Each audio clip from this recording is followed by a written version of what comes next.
Assalamu alaikum. This is Dr. Hashim Mohammad, and I'm the chairman of the IANT Bylaws Committee. And I wanted to give a quick overview of the second draft version.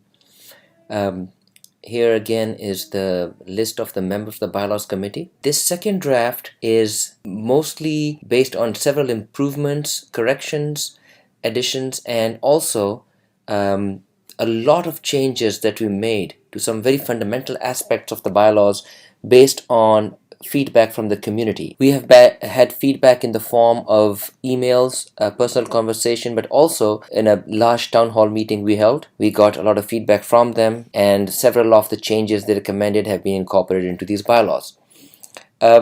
Before moving forward, I'm going to highlight a few important aspects that things that we added to these bylaws.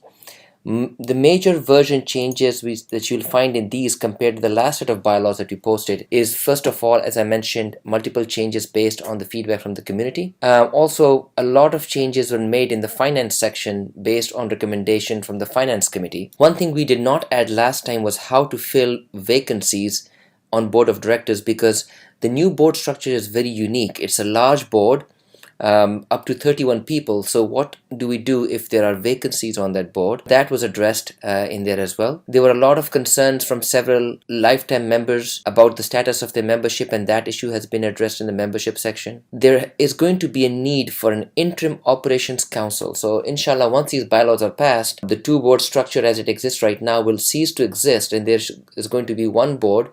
So until the new election comes in, a new interim operation council will be made, which will comprise of both the current board of directors and board of trustees, and they will just run the masjid until the new board comes in after the next election, inshallah. And lastly, and very importantly, Appendix B was added. Actually, Appendix A is going to be was added, which is a detailed guidelines on IANT Code of Ethics and Conflicts of Interest policy for all employees and directors and board members of IANT. This is very comprehensive guidelines, and the goal is to protect IANT and the community from any kind of infringement on these. One major change that we made based on the feedback from the community was that there's going to be an IANT Religious Affairs Council, which will be appointed by the board every 2 years, and this will be highly qualified local Islamic scholars, 4 scholars in addition to our own imam or the resident scholar. So it will be a 5-member council, and this will deal with any religious issues of importance for the community. Therefore, sort of a shura of scholars will take care of any issues that might rise in the community. So inshallah, this is going to be a more of a shura approach towards those issues. Another pretty fundamental change we made to these bylaws, and this was again after a lot of discussion and a lot of feedback from the community, was that to increase the term duration of board of directors from 2 years to 3 years. 2 reasons mainly. One is that 2 years, it was thought, at least historically speaking from the experience of our institution and other masajid, that 2 years is just too short a term for any reasonably sized group of people to come in, learn the ropes, and put into place some positive policies and see them through. That's why we went to a 3-year term, just like the Islamic Center of Irving. The second important reason is that there's a 2-term limit. So anybody can be a board member for 2 consecutive terms and then have to sit out a term. So in that case, it only allows a very effective person to be on the board for 4 years. And that we thought was also too short a time frame for something like that. So that way people can come in, be on the board, possibly get re-elected, spend a total of 6 years, but then they have to sit out a 3-year period before they can come back to the board again. One thing I would really like to bring to the attention of the entire community here is the fact that we have tried our best to build in as many protections for the rights of the members and the Jama'ah as possible. We are confident in saying this, that after having looked at many sets of bylaws from across the country, all the local masajid bylaws and from many across the country from major masajid, that not a single one even comes close to affording this kind of protection of rights to the membership, and I'll explain how. First of all, in terms of making amendments, for certain parts of the bylaws, we require only a 10% quorum of the membership, and for the more fundamental parts only a 20%. This is unheard of anywhere in any bylaws. This is by far the lowest quorum requirement, making it possible for the Jama'ah to, whenever they want to make a major change, they can come up with the numbers and show up at the meetings and actually do that. And many masajid have been paralyzed by this in the past. 35% quorum, 50% quorum in case of our masjid, because of which nothing has ever been achieved in terms of amendments. But in addition to that, there is this one clause here which I want to highlight, Article 11, Section 1103, special meetings. And this is a very powerful tool for the Jama'ah to get their voice heard. And what this does is that it allows the Jama'ah to call for a special meeting.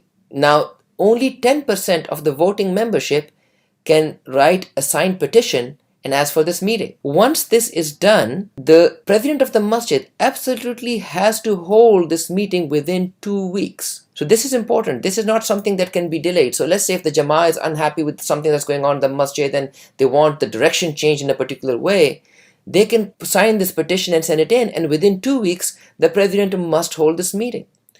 Not only that, when the meeting is held, and the meeting is going to be presided over by the president of the masjid, the president can only take 50% of the floor discussion time under his control. The rest of the 50% of the floor discussion time will be allocated to the people who signed the petition. And the way they do it is that at the time of signing the petition, the members will nominate a person as their representative, and that representative will actually take the mic for half of the meeting to guide discussion. This way, the bylaws ensure that the leadership cannot stifle the voice of the membership, and the membership will have command of that meeting for at least half of the floor time.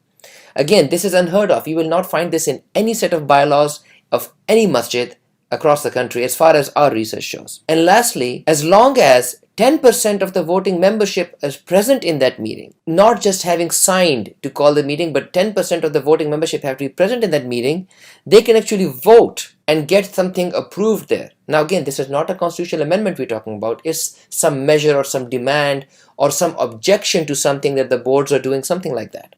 This is a very powerful tool for the membership, but it's also a tool that can potentially be used by somebody who has bad intentions. So for that, the way we have put another protection in place is that, let's say this meeting is held and somebody who just went around and had a lot of people sign a petition wants to, let's say, create some kind of, which may not be in the best interest of the masjid. That person now has to produce 10% of the members in presence in that meeting. It also allows the rest of the Jama'ah to react to that, and they can bring in 10% or more of membership to support that. So this is a truly democratic process, just like in the primaries where you have caucuses where people show up with their supporters and there's a discussion. And again, there's going to be discussion because both the masjid board and the people who signed the petition will have enough time to discuss this. They'll have 50% of the time. But let's say if somebody wanted to create mischief, they somehow got 10% of the people to sign the petition, but they were not able to produce those 10% of the members in person during the meeting, then the meeting will be adjourned for a reasonable amount of time, but not more than a month. So a second meeting will be held to give time for the number of people to show up at the meeting. But if in the second meeting the 10% quorum is not met, then that petition for that meeting will be considered to have fizzled out and no more meetings will be held on the request. And this is because potentially somebody could keep calling for repeat meetings over and over again, stalling some process which should not be stalled. So there's just a one-time limit on this. If you really want the masjid board to hear your voice on some issue and you want something changed, get signatures from 10% of the people. Then get 10% of the members to be physically present in that meeting. If you cannot do that, the meeting can be adjourned for one time for a second meeting to allow you time to bring in 10% of the people. But if you still can't do it this time, it means simply that you do not have that kind of a support, and that request for the meeting will be considered dead. So this is a very unique process that we have built into this bylaws. We believe that this allows the membership and a very strong voice in the functioning of the masjid.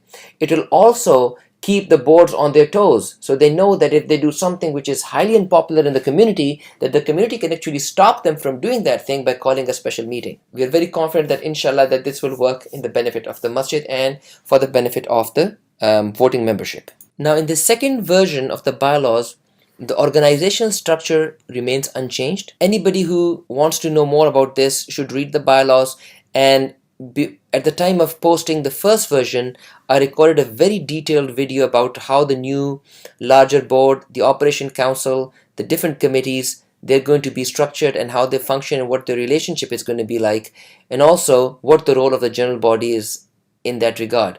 So I'm not going to spend any more time on that. There's going to be a link to that video in the details section below this video, inshallah, and anybody who's interested and has not seen the previous video can click that link and go to see that YouTube video about the power structure in the masjid. So these are some of the more important features of the second version that I wanted to bring to the attention of the community. Please take your time to review these bylaws. It is very important that the community remains engaged. All of this is based on feedback from the community, active involvement by the members, and we welcome further feedback, and hopefully, inshallah, over the next month or two, we should have a final version ready to present to the Jama'ah for approval. Assalamu alaikum.